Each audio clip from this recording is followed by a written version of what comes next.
Greetings and salutations, young true believers. All right, so this week it's induction fallacies, and you'll recall induction is the form of reasoning that allows us to go from particular instances to generalizations, right? But recall that the conclusion of an inductive argument is never proven or demonstrated, it's only more or less probable, right? So that's what's going on with these induction fallacies. They're supposed to raise the probability of their conclusion, but fail to do so, right? If ad hominem is the most common fallacy on the planet Earth, the second most common fallacy is the one that appears on page 196 of your text. That's the hasty generalization fallacy, right? And the hasty generalization fallacy occurs when we arrive at a general statement or rule by citing too few supporting cases, right? So you go to Los Angeles, you visit a taqueria, the taqueria is lousy, and you say all the food in LA sucks. That's not rationally justified because you ate at one taqueria and there are probably 100,000 restaurants in the greater Los Angeles area. All right. Next up is argument by anecdote. Recall that an anecdote is a story, right? So argument by anecdote is a variety of hasty generalization. This fallacy occurs when we try to support a general statement or rule by offering up a story as evidence. The problem with that is, with an anecdote, your sample size is always exactly one, and that's not nearly enough evidence to support a general statement, right? Here's the example from the text. Did you read about John Travolta and how he flew his plane into LAX and parked it on the tarmac right out there in everybody's way? That's the trouble with these Hollywood actors. They don't care about anyone but themselves. Even if that happened, it's still only one case, and that is not sufficient to establish a general statement, right? All right. This next one is also a version of hasty generalization. Before we get into that, we got to talk about what a population is. A population is any identifiable group of things. For our purposes, from our perspective, that's what a population is. Any identifiable group of things. So this is the fallacy of the small sample. People who live in Cincinnati have no idea where Akron is. I didn't when I lived in Cincinnati. I was guilty of this when I got out to California because everybody that I met in California that first year asked me where I was from, and I told them. They're like, oh yeah, St. Louis, I've been to the East Coast, right? So I arrived at a general statement: Californians are lousy at geography. Well, again, that's because I generalized from a small sample, right? Another instance of hasty generalization. Generalizing from exceptional cases. This occurs when we arrive at a general statement or rule by citing an atypical, that is to say, non-representative supporting case, right? Here's the example. Police aren't required to get a search warrant if they arrest a suspect while committing a crime. Therefore, they shouldn't be required to get a search warrant for any kind of search. Well, obviously that doesn't follow, right? Another example of this: animals will live longer if they are placed on a calorie-restricted diet. This has been shown in experiments with rats. That's to assume that rats are representative of mammals generally. Can't assume that, right? All right, the fallacy of the biased sample. This occurs when a speaker or writer incautiously bases a generalization about a large population on an atypical or skewed sample, right? Almost everyone in a large survey of Tea Party members thinks President Obama should have been impeached. Therefore, most Americans think the president should have been impeached. The problem here isn't that the survey is small, because it might be large. Rather, the problem is that Tea Party members have atypical opinions. They are not representative of the majority of the political opinions of persons in this country, right? Now, this next one is deadly important because you see this one a lot, right? So the first question we have to ask is, what makes a study or a poll scientific?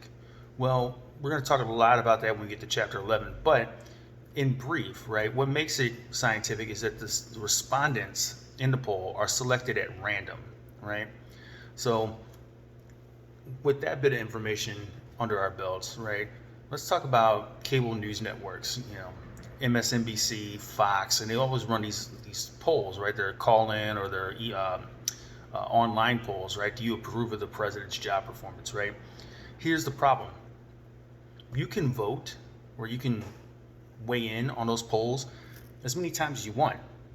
And you are not selected at random. You are voluntarily including yourself in the survey. That's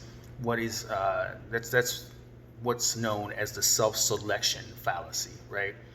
So this fallacy occurs when someone generalizes incautiously from a self-selected sample, and again, a self-selected sample is one whose members are included by their own decision, right?